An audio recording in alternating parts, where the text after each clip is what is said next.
Kayong mga lahi ng ulpong, sino ang nagsabi sa inyo na kayo ay tumakas sa parusang dumarating? Ipakilala ninyo sa pamamagitan ng inyong pamumuhay na kayo'y nagsisisi at huwag ninyong pagdahas na kayo'y anak ni Abraham. Sinasabi ko sa inyo na ang Diyos ay makalilikha ng tunay na anak ni Abraham mula sa mga batong naririto. Gayon pa ay nakaambana ang palakol sa ugat ng punong kawin na hindi mabuti ang bunga. Ito ay puputulin at itatapon sa apoy.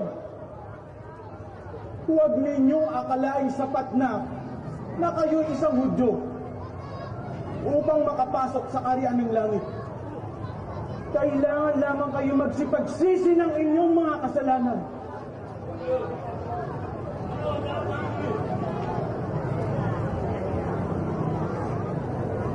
Ang may dalawang bisag, ang magbigay sa wala, at ang may makakain, ay gumawa ng gayon din. At kami, ano ang aming gagawin? Huwag kayong sumingil ng higit sa pinag-uutos. Ano ang aming gagawin? Huwag ninyong dati na sino man. Huwag kayong magbintang sa inyong kapwa. Masiyahan kayo sa inyong mga sahod. Bibinyagan ko kayo sa tubig kung kayo'y magsisisi ng inyong mga kasalanan. Doon na ba siya namin na magbinyag? Ako nga.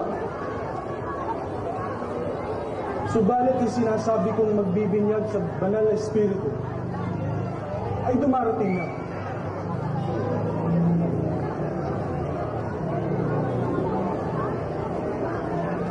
Huwag.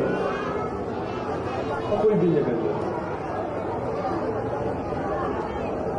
Lumapit ka sa akin upang magpabinyag. Gayong ako ang dapat mong binyagan. Pabayaan mo mangyari ito ngayon. Sapagkat ito ang nararapat natin gawin upang matupad ang kalooban.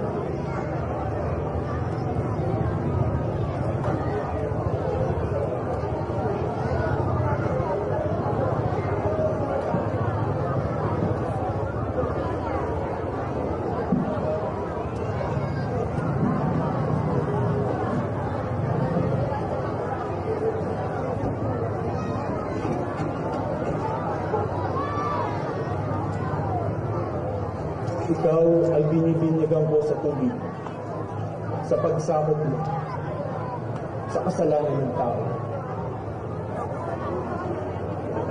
Ikaw, ang minamahal kong anak, na lubos kong kinalulugdan.